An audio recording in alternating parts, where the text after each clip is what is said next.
Pag umalsa yung ating chiffon, hindi ibig sabihin na gano'n na yan kaumbok hanggang sa maluto, gano'n na yung alsa niyan. Ay babalik yan ng kaunti. Kaunti lang naman, lalo na pag ito'y lutong-luto na. Napakasilan talagang lutuin itong chiffon natin. Lalo na pag hindi mo pa ito nakuha kung anong timing nito sa pagluto, ay maaari itong mag-deflate, maaari itong tumigas, maaari talaga itong bubagsak. Kaya to this video ay samahan nyo kung mga palangga, nagagawa ako ng aking royal chiffon cake. At gagamit ako dito ng all-purpose flour.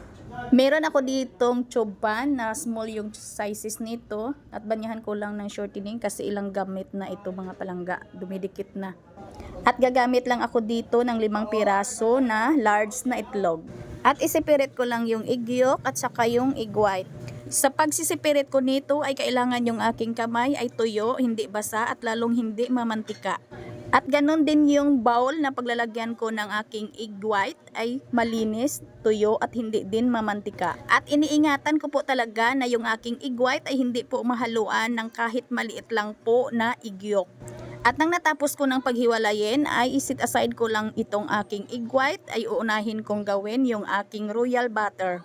At dinurog ko lang talaga ng maigi yung aking egg yolk hanggang sa ito'y maging maputlang yelo. At pagkatapos nun ay isunod ko nang ilagay yung aking puti na asukal. 1/2 cup lang po yung nilagay ko na asukal at sinunod ko na yung aking 1 teaspoon ng aking baking powder. At 1 teaspoon ng aking rock salt. At 1/4 cup ng aking oil. Palm oil po yung gamit ko. At yung aking royal soda ay naglagay ako dito ng 1/2 cup.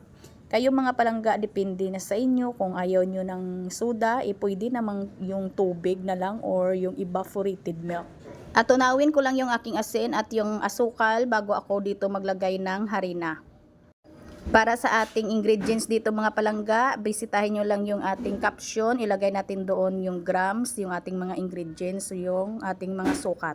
At halos lahat mga palangga, yung ating video na ating chiffon ay yung ginagamit ko na harina ay cake flour. Pero ngayon mga palangga ay gagamit tayo ng all-purpose na harina.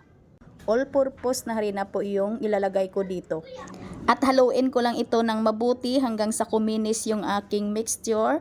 At salain ko pa rin para maging makinis talaga yung aking mixture at wala pong mga lumps, wala po yung mga bilog-bilog na harina.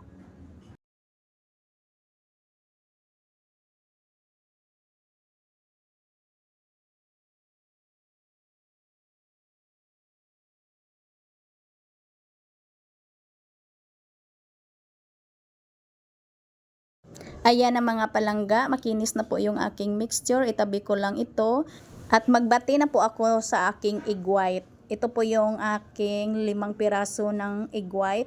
Maglagay lang ako dito ng 1/4 teaspoon ng aking cream of tartar. At ito po yung aking asukal na 1/2 cup.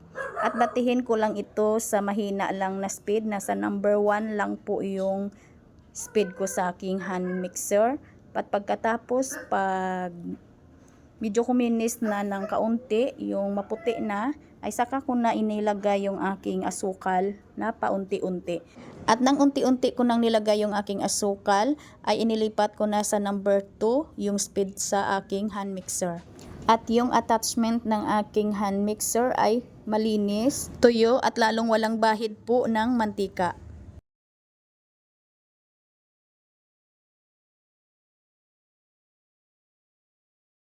At nang natapos ko nang nailagay lahat yung aking asukal ay inilipat ko na sa number 3 ang speed ng aking hand mixer para po mag-volume at maganda yung alsa. At batihin ko lang talaga hanggang sa maging matibay yung aking mirang.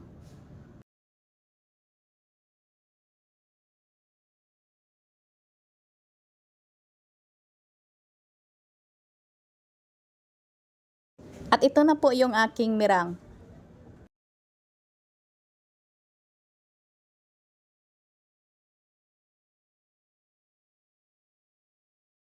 At magpo-fold lang muna ako dito ng kaunti.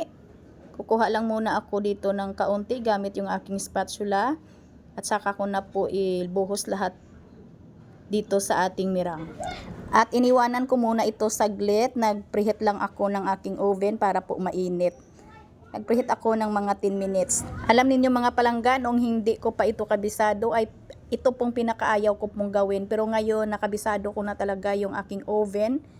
Ay mga palangga, ito na po yung pinaka-paborito kong gawin. Madali lang talagang gawin lalo na pag prepare na po yung lahat yung mga gagamitin. Kasi madali lang po talaga itong gawin. At nawala na talaga yung pangamba mo na yung takot mo na baka pumalpak. Nawala na talaga mga palangga. Pero noong una talaga siguro mga ilang taon na talaga ay pinakaayaw ko talaga ito. Kasi po sayang lang po yung mga ingredients. Pero hindi ako noon talaga sumuko. Lalo na pag yung isang bagay na gusto ko yung matutunan. At sa paghalo ko dito, pag nakikita ko yung wala na yung mga mixture sa ating mirang, nagpantay na yung kanyang kulay, ay hindi ko na siya ini-overmix. Bali, hinintuan ko na siya. Transfer ko na agad sa aking pan. At nakapag-preheat na ako ng mga 10 minutes sa aking oven, medyo mainit na, ay isinalang ko na ito.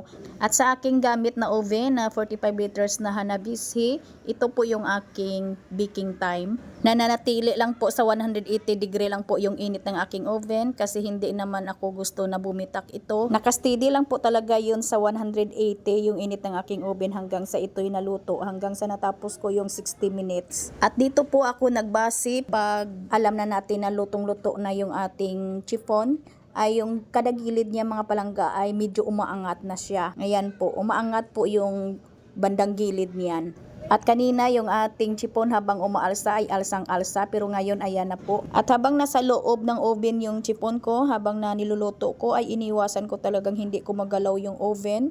At lalong hindi ko po ginalaw yung aking chiffon. Bago ko siya ginalaw o kinuha sa aking oven ay natapos na po yung nakaset ko yung minuto. At nakikita ko po talaga na umaangat na yung mga bandang gilid niyan. At nang kinuha ko siya ay pinahinga ko muna sandali. At nang mahawakan na hindi na masyadong mainit ay saka ko na po nirelease sa ating molder. Tingnan natin yung loob, yung ginamit natin na all-purpose na harina. Napaka-floppy naman mga palangga, napakalambot. Sana makagawa kayo nito mga palangga at ma-perfect para hindi din masayang yung mga ingredients ninyo. Magkita-kita po tayong muli. Ito pong inyong Kainday Tinapay. Maraming salamat at bye-bye!